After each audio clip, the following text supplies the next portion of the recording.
Hello guys, आज जो हम मूवी एक्सप्लेन करने जा रहे हैं वो बहुत ही खास होने वाली है और उसमें काफी ज्यादा मजा आने वाला है। मूवी के स्टार्ट में हमें एक शॉन नाम का लड़का दिखाया जाता है जो कि रूल्स तोड़ के भाग रहा था। आखिरकार वो एक स्विमिंग पूल में गिरता है और उसको पुलिस वहां पे पकड़ लेती है। फिर वहां पे शॉन का सौतेला बाप आ जाता है जिसको पुलिस ने कॉल करके बुला लिया था। किसी तरह से शॉन का सौतेला बाप उसको वहां से छुड़ा के घर ले आता है और यहाँ पे उसकी हम मॉम को भी देख पाते हैं। शॉन की अपने स्टेप फादर से बिल्कुल नहीं बनती थी, तो वो घर आके उनसे नाराज होकर एक कमरे में बैठ जाता है। जब हैंक उसको उसके कमरे में मनाने के लिए आता है तो हैंक वहां पे एक लेटर देखता है। हैंक इस लेटर को देख के समझ जाता है कि इसको डीकोड करना पड़ेगा। तो शॉन हैंक से कहता है कि इतना ही शौक है तो इसको पढ़ के सुना दो। हैंक उससे कहता है कि मैं तुम्हारी जरूर मदद करूंगा, लेकिन सबसे पहले मुझे ये बताओ कि तुम सैटेलाइट टावर्स के पास क्या करने गए थे जिसकी वजह से तुम्हें पुलिस ने पकड़ लिया। तो शॉन उसको कहता है कि मुझे एक रेडियो पे सिग्नल रिसीव हुआ था, मुझे स्ट्रॉन्ग नेटवर्क की जरूरत थी तो मैं वहां पे गया। शॉन कहता है बाकी बातें बाद में करेंगे, पहले इसको डीकोड करके मुझे सुनाओ। वो जब उसको डीकोड करते हैं तो उसमें लिखा होता है कि वो आइलैंड सच में है और कुछ उसमें तरीके लिखे होते हैं वहां जाने के लिए। शॉन ये सब सुन के काफी ज्यादा एक्साइटेड होता है और कहता है कि मेरे दादा ने ये सिग्नल भेजे थे क्योंकि वो एक आइलैंड को खोज रहे थे। अब वो उनको आइलैंड मिल चुका है और वहां पे मुझे वो बुला रहे हैं। फिर शॉन अपना सामान पैक करने लग जाता है। हैंक शॉन से कहता है कि इतनी खतरनाक जगह पे मैं तुम्हें अकेले थोड़ी ना जाने दूंगा। आखिरकार वो दोनों फैसला करते हैं कि हम दोनों वहां पे जाएंगे। हैंक यही बात जाके शॉन की मॉम को बताता है और कहता है कि तुम चिंता मत करना, हम जल्द ही वापस आ जाएंगे। शॉन की मॉम भी उनको इजाजत दे देती है।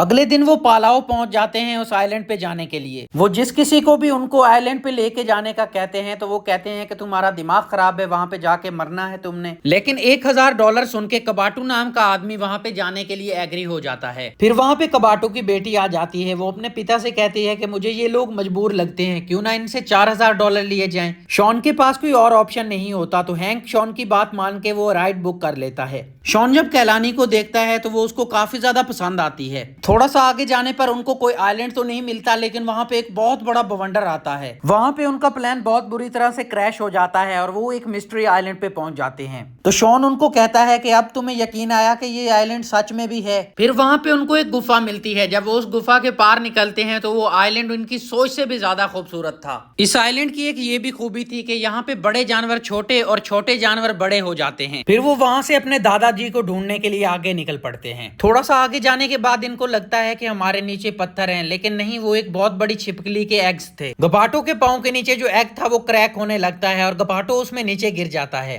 इन सब का शोर सुन के वो छिपकली भी जाग जाती है और इनके पीछे पड़ जाती है। ये उस छिपकली से काफी ज्यादा बचने की कोशिश करते हैं, लेकिन एंड पे ये थक जाते हैं। तभी उस छिपकली पे कोई हमला कर देता है और उसको बेहोश कर देता है। ये और कोई नहीं बल्कि अपने दादाजी ही होते हैं। शॉन अपने दादा को देख के काफी ज्यादा खुश होता है क्योंकि वो 2 साल बाद अपने दादा को मिल रहा था। फिर दादाजी उन सबको एक ट्री हाउस में लेके जाते हैं जहाँ पे वो पिछले 2 सालों से रह रहे थे। वो उन सबको बताता है कि वो सिग्नल मैंने ही भेजे थे। शॉन उनसे पूछता है कि दादाजी आपने यहाँ पे रेडियो कैसे बना लिया। तो दादाजी उनको बताते हैं कि मैं जिस शिप से यहाँ पे आया था उसके कुछ टुकड़े बच गए थे तो मैंने उनसे रेडियो बना लिया। हैंक दादाजी को कहता है कि भी हम उस सिग्नल की मदद से दोबारा भी यहाँ पे हेल्प मंगा सकते हैं, लेकिन दादाजी कहते हैं कि अभी हमें नए सिग्नल का 14 दिन वेट करना पड़ेगा और मैं तुम्हें कल एक और जगह घुमाने के लिए ले जाऊंगा। अगली सुबह वो अपने सफर को निकल पड़ते हैं।